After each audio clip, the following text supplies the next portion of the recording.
Saludos, mi grupo está conformado por Jennifer Mantilla, Isaías Barrios y mi persona, Cribeli Cifuentes.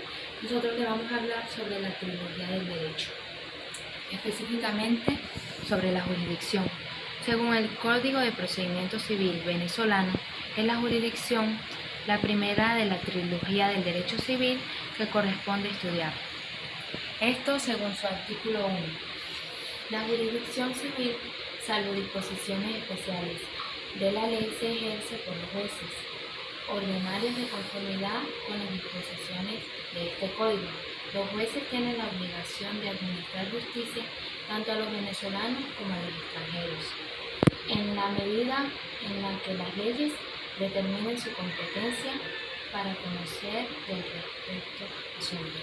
La jurisdicción se entiende entonces como la función pública soberana del Estado, poder-deber, realizada por los órganos competentes de éste a través de una serie de actos con el objetivo de dar solución a un conflicto y controversia de relevancia jurídica, aplicando el derecho de acuerdo al caso concreto, aplicando el ius imperium del Estado, capaz de imponer un orden jurídico y hacer respetar sus decisiones. El concepto, según Capture, es la función política realizada por los órganos competentes del Estado con las funciones requeridas por la ley, en virtud de la cual, por acto de juicio, se determina el derecho de las partes, con el objeto de dirimir sus conflictos y controversias de relevancia jurídica, mediante decisiones con autoridad de cosa juzgada, eventualmente factibles de ejecución.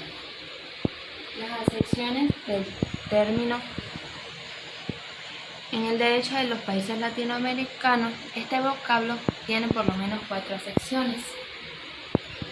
Para Couture, en el momento en el que se dice inmueble ubicado en la jurisdicción del municipio Libertador del Estado de Mérida, se refleja como un ámbito territorial donde se realiza la actividad jurisdiccional, también como el conjunto de poderes o autoridades de ciertos órganos del poder público.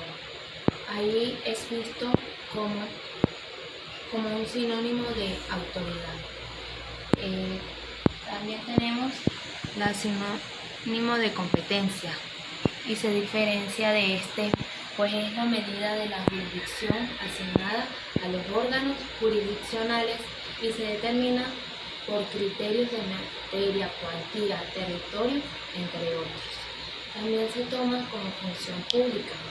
Es como decir, la actividad que realiza el Estado a través de sus funcionarios públicos competentes para administrar justicia en todo el territorio nacional. Un ejemplo, todos los jueces tienen jurisdicción en el país.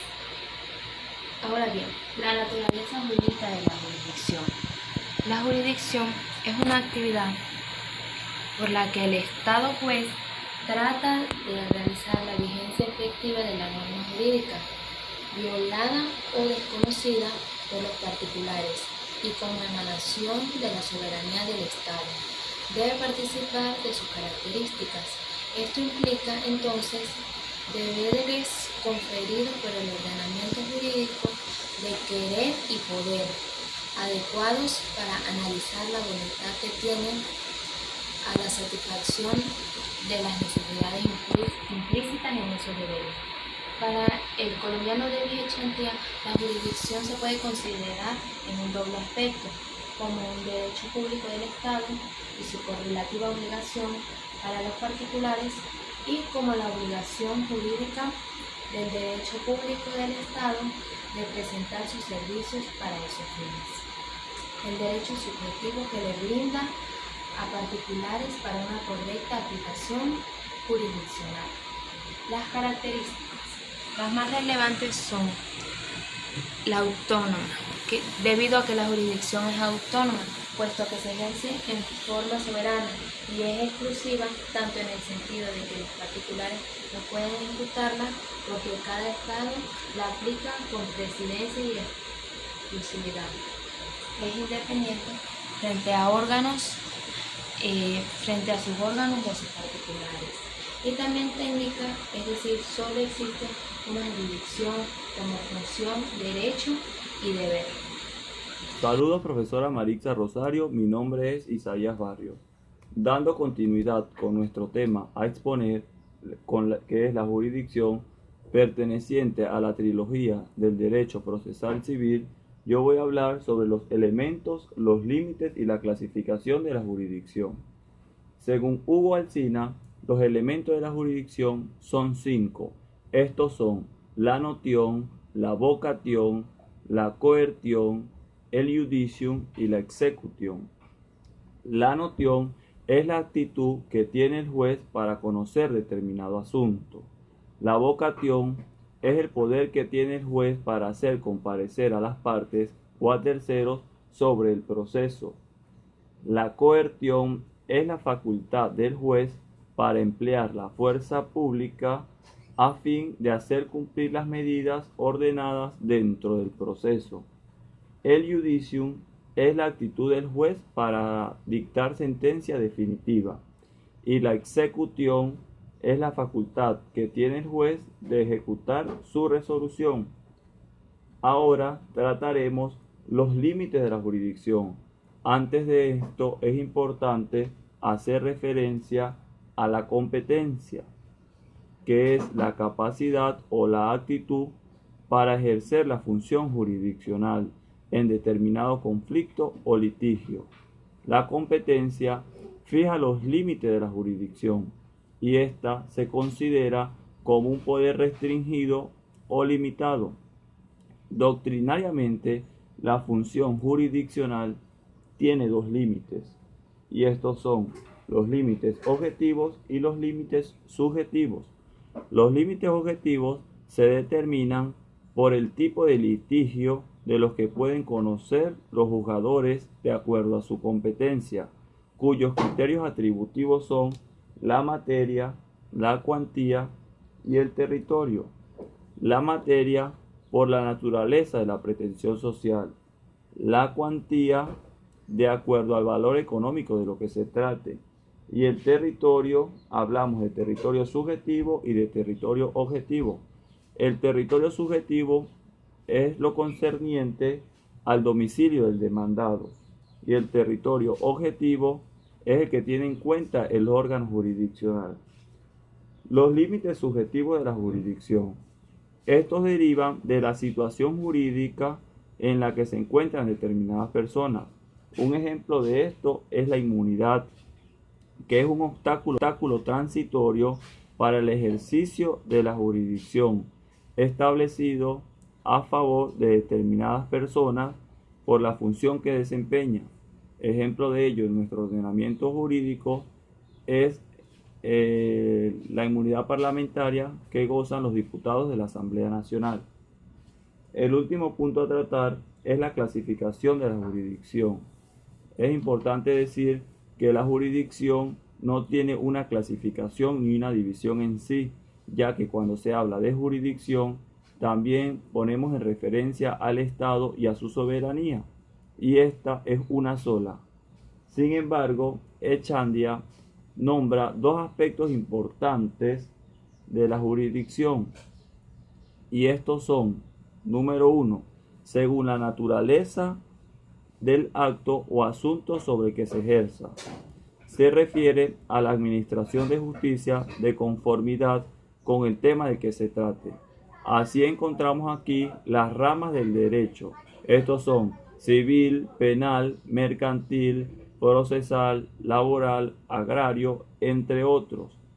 Y el segundo aspecto que nombra Chandia son, según la naturaleza del servicio que se preste o el fin que persiga su actividad. En este sentido, doctrinariamente hablando, tratamos la jurisdicción contenciosa y la jurisdicción voluntaria.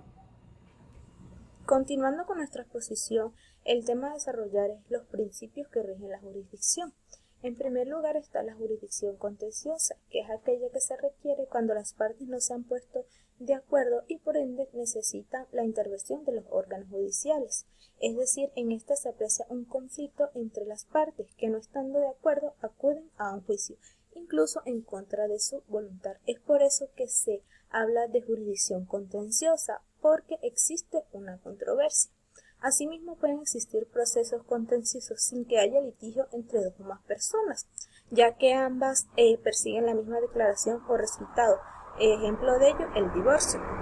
En segundo lugar está la jurisdicción voluntaria, o también conocida como jurisdicción graciosa, que es aquella en la cual no existe litigio u oposición entre las partes. Esta a su vez es ejercida a solicitud de una persona que busca darle legitimidad a una actuación o certeza de un derecho, pero también puede ser solicitada por varias personas sin que haya desacuerdo entre ellas al hacer tal solicitud y sin que se pretenda obligar a otra persona con la declaración que se haga en la sentencia. Es por eso que en ella se habla que no se habla de parte sino de interesado. A su vez, esta se encuentra contemplada en los artículos 895 y siguientes del Código del Procedimiento Civil venezolano. Por otra parte, la doctrina define la jurisdicción voluntaria como aquella que no se plantea una controversia entre los interesados, puesto que no requiere una dualidad de esta, ya que solo se trata de actuaciones ante los jueces en cumplimiento de la solemnidad requerida por actos de ciertas resoluciones que los tribunales deben dictar. Ahora bien, en tercer lugar está la jurisdicción de equidad. Esta parte del principio fundamental: hay que obrar el bien y evitar el mal.